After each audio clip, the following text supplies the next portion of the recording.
Hey, everybody, welcome to the People Place podcast. I'm thrilled today to have the normal host of the show, Karen Kimsey-Sward, on as my guest. Karen, thank you so much for stopping by. Thank you. Pleasure to be here.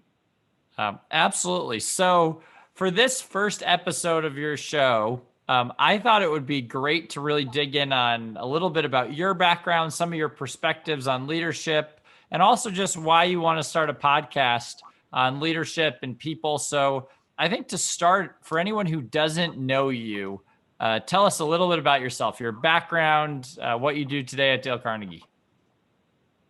Great. Well, I have I'm not going to go through all the details because I've been doing this for over 25 years.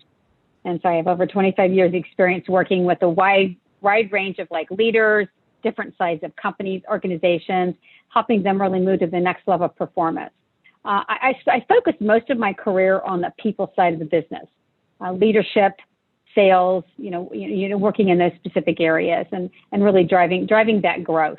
I think one of the things that people tell me is I bring a unique perspective because I've been a business owner, but I've had the privilege of being with several companies all the way from startup through growing the company, all the different stages of growth. And then for a couple of those companies, helping in the sale of the companies. So and I've played a variety of roles from a salesperson to sales leader, consultant, coach, pretty much everything. So I really do. I do get business, which is fun. I'm currently the Chief Operating Officer at Dale Carnegie Chicago, and I lead the day-to-day operations. And that means that I'm, in sales roles, really work with all of the different people here and all the really different elements of the business.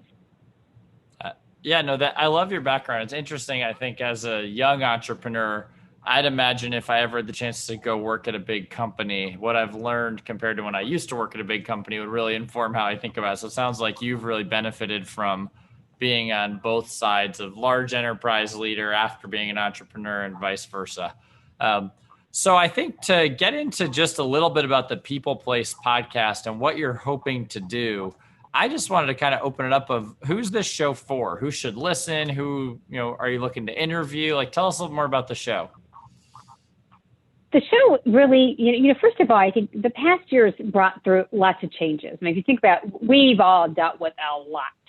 And I think, not only have we seen all these changes and we're going to have that continuous change, I think we're going to continue to have it, right, through these next months here as we all navigate this newness. And so I think as we started talking about this, we wanted to find ways to actually bring ideas, innovation, creativity that we can bring to leaders. So it's business leaders of companies. It can be any different level of leader, and anyone who really wants to find ways of where they can grow themselves. I think there's an individual, growing yourself, as well as people that are trying to grow companies as well. And one of the ways that I find that we can actually help people is through storytelling. It's hearing other business leaders' stories, because that's where it kind of gives us ideas.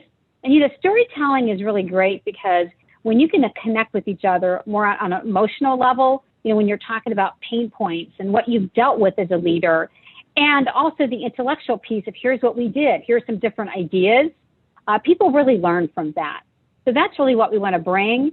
And what I want to do is just bring a variety of different leaders talking about some of their challenges and what they've done, and even areas of maybe that are perplexing to them. Mm-hmm. Yeah, I think it definitely helps spread optimism in a tough time to have people talk about how they had a challenge and solved it, which it sounds like you're getting at, is especially people challenges, which at a certain level of business, most things are a people challenge. Absolutely. So I guess I'd love to also ask you, when you think about, there's so many different leadership methodologies and prioritization frameworks, like put the customer first, put the employee first, put differentiation first, you see these businesses like Walmart that get very famous for, there's no expenses anywhere that we don't get rid of because we're going to save for our customer. Elon Musk we're just going to build the coolest product ever at all costs. How do you think about the prioritization of people, profit, process? There's so many frameworks. I'm just curious how you think about it. What's your way of thinking about how people fit into that? Well, I think they all are intertwined, and when we try to separate one out from the other, that's when I think we don't have as much success, or that's what I've seen in my career. So when I take a look at the process is extremely important. We have to have all of that. We have to have the process, the profitability, all of that. And at the same time, we have to make sure as part of that, we have the people, the employee side, and the customer. I always talk about, like, people say, well, is it employee experience, customer experience? Those are both intertwined. I always say that if you can keep your employees happy, and when I say happy, that means, engaged. They feel as if they're there to make a difference. They're productive. They're learning. And if we can have that, and research shows that, then there's going to be a better customer experience. So those, again, are very intertwined. And I don't think it's like one versus the other. I think it's really taking a look at all the different pieces together. Yeah, and it's interesting to just realize that I, as a Christian, I love that Bible verse, seek God first, and everything else will be taken care of. It feels like a little bit in business. If you take care of your people, everything else does kind of follow from that, because a business that if you're never going to outpace, like, your people aren't going to treat your customers better than you treat them. And I think that's something I know you've told me before in conversation. So, and I know you've also told me, I wanted to ask you something about, at every level of organization, you always say everybody's a leader because we're at least leading ourselves. Can you just talk about how you view personal leadership, whether you're the CEO or a new college grad? Well, as I view leadership, and you mentioned it, it's the personal leadership. We always talk about you have your own. I call it a leadership, kind of like your personal leadership tower, where there are certain things that we need to exhibit, and it's more holistic. And some examples would be making sure trust, that people trust us as leaders. I think that's a key part. And we have to, not only do we have to exhibit certain key behaviors where we have people trust us, we also need to have that two-way trust. We have to let people know that we trust them. I mean, too many times people will say, well, of course, people trust me. I kind of do what I say I'm going to do. And, they call it there. But sometimes it's more at a superficial level, where you really have to dig in and talk about the other part of that trust. And the other part of that trust is, do I trust other people? Do I trust that they're going to do their jobs? Obviously, it's when I give them, provide them with, the initial guidance and set everything up. But I think too many times, and especially right now with hybrid working, it's just the conversations I have with people on, well, how do I know if I can trust them or not? Because so many people, leaders, are struggling with people being, working virtual. And that's really, I think, brought that front and center. And I do think that there needs to be I need to exhibit those behaviors where people trust me, and then I also need to have them trust me as well. But both kind of a two-way trust. I also think there's something really important. We talk about, to get that trust, you have to build the relationships. Trust isn't just something that all of a sudden it's there, and having that relationship piece. And it doesn't mean we have to like each other. It's more about common ground. Do we understand where each other's coming from? Do we have a level of respect for each other? And it's really working on that business relationship and how we treat each other, and how those common values of how we work together. And then another key piece is, you can't have a relationship without communicating with people. So we have to make sure that we have that. It's a focused communication. It's a very intentional communication. And I think many times you've got the formal, and then I think you have to have a very kind of intentional, informal communication as well. And really thinking through that and being very intentional throughout that whole, I think, our own personal leadership as well. When you talk about communication, I found with my generation, one of the maybe shortcomings is we don't like hard conversations in person. So these people are a lot fiercer behind an email or on social media comments than they are when you actually sit them down. Do you think that is a generational thing, or have you seen that span all generations, where people might send a 9-paragraph email being upset, but they would never want to, sit down and say that to their boss, or vice versa? I think it's every generation. I think people like to hide behind the technology, and I get that, because it's hard. And I think many times people don't know what to say, and that's why a lot of times that they feel very uncomfortable. Like when you're giving feedback, You have a really hard time of, what am I going to say? I don't want to hurt this person's feelings, or I don't want them to quit on me. It's such a struggle. And you're so right with people, they just, and with the negativity, especially now where people just lob off stuff. But then when you call and talk to them, they really aren't that person that you sometimes see in email. And I always tell my people, if someone sends an email, that's not as kind, pick up the phone, get the feedback, start that conversation. And if we all did that as employees and as leaders, I think we'd have a lot less conflict. Yeah, it's such an interesting thing just to realize that. I love that that's what you guys are really at the center of, which is just thinking through some of these basic principles of human relations that get so wrong because they become habits. And you could have entire companies that have the habit of sending nasty emails versus sitting down with each other, and how if that's the norm, like there's a lot of momentum towards that norm. So I guess that would lead me to the next question with, as an outside trainer, you're brought into all sorts of situations, and all sorts of problems. And you're often given, I would imagine, sometimes a short window of evaluation to make a change. And so my thought would be, for any of us leaders who are leading inside a company, not doing training, we could learn from you of how do you quickly drive change? If someone quickly wants to turn around a culture, what are some of your tips for that, for speed? Well, the first thing that we would do is even when you said that we come into an organization, this isn't about us driving change. It's about driving change together. So I think one of the key things, it's involving everybody in this. It's involving, people. It's really about having people feel like they're helping build this world, create this world with you. So part of the change is, right, it's that attitude. I think too many times people go into the whole process and what we're doing, and they neglect to really work on that whole people side of it. And so to me, it's focusing on people and making sure they understand that they're included, they see their role, they understand the why, and that the more you can make them feel like they're part of it. Now, not everyone's going to jump on and go, oh yeah, yay, kumbaya, we're all in this.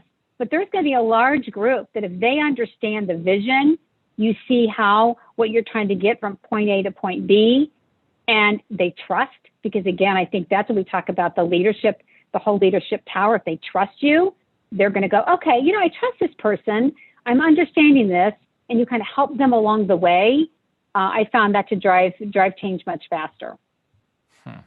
Yeah, I love that analogy. Even if you're leading an internal team, you're not trying to move them, you're trying to get them to row with you. So many times we think about it like leading's acting on people versus acting with people. Yeah, that's very Absolutely. Insightful. And when you found, I know you had this really cool habit that I wanted you to highlight.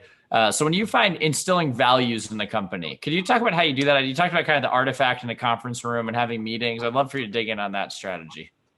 Yeah.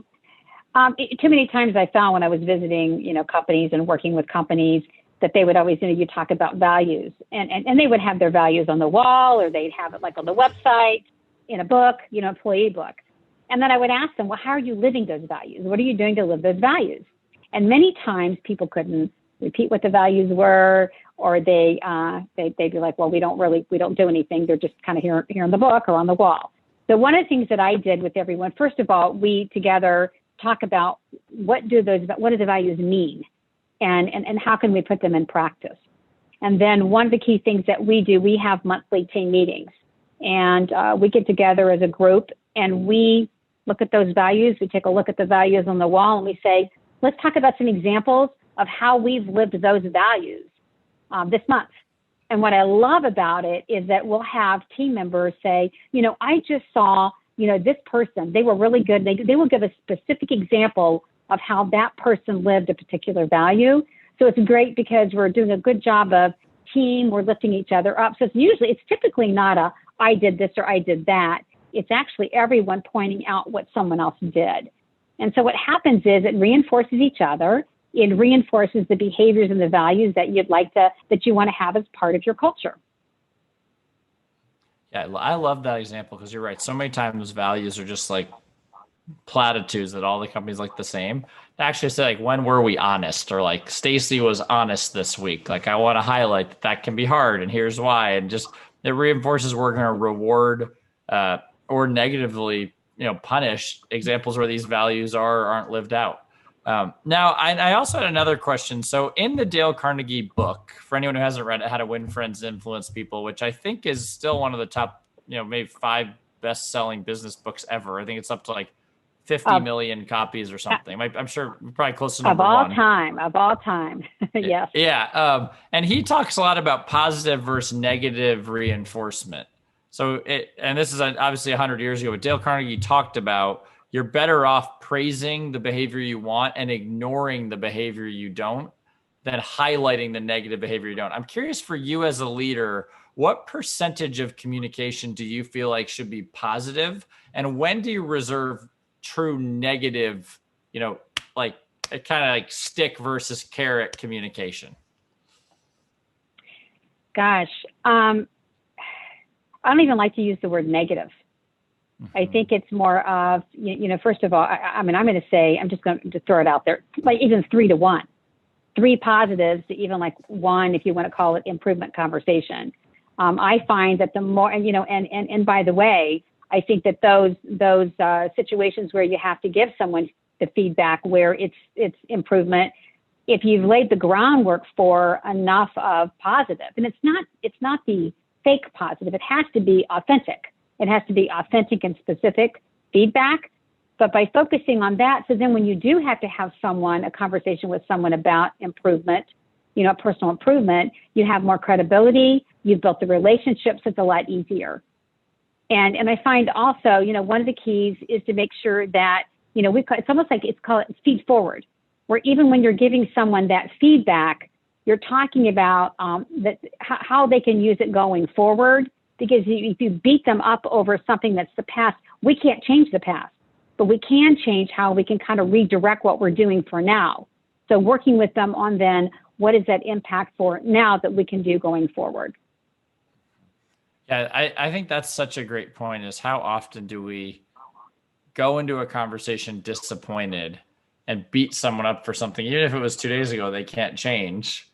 I don't really want to like stick them for what they should have done differently versus say, here's what it looks like. Yeah, it's a great point. So I'm curious, on your bookshelf, I see a lot of different books. I know you're a fan of Pat Lencioni. I see Blue Ocean Strategy, which is what I really like. If you could only give a couple to a new leader, what would you recommend reading?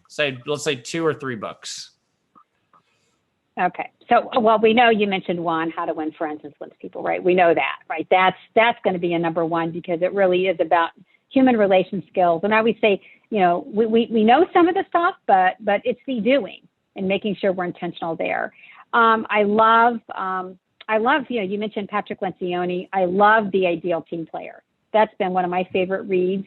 I think right now, especially, he talks about people being hungry, humble, and smart. And smart's not necessarily IQ. Smart is EQ. It's that people side. It's that, it's the people side of the business. And I think that's a great book. I think it's a great book for when we're trying to hire people and when we're really thinking about who we want to have, who we want to fit in our cultures. Because our cultures, we always talk about where a culture is made one person at a time. And I think you all know this, where you bring one person in and sometimes they can bring it either up more, or it can be detrimental. So that's really key. And so it's making sure you're very intentional on getting the ideal team player in the organization.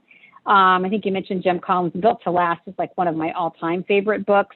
I love to talk about this with leaders, and a lot of what he talked about, where he really went out and took a look at companies and what were some of the common practices of the leaders.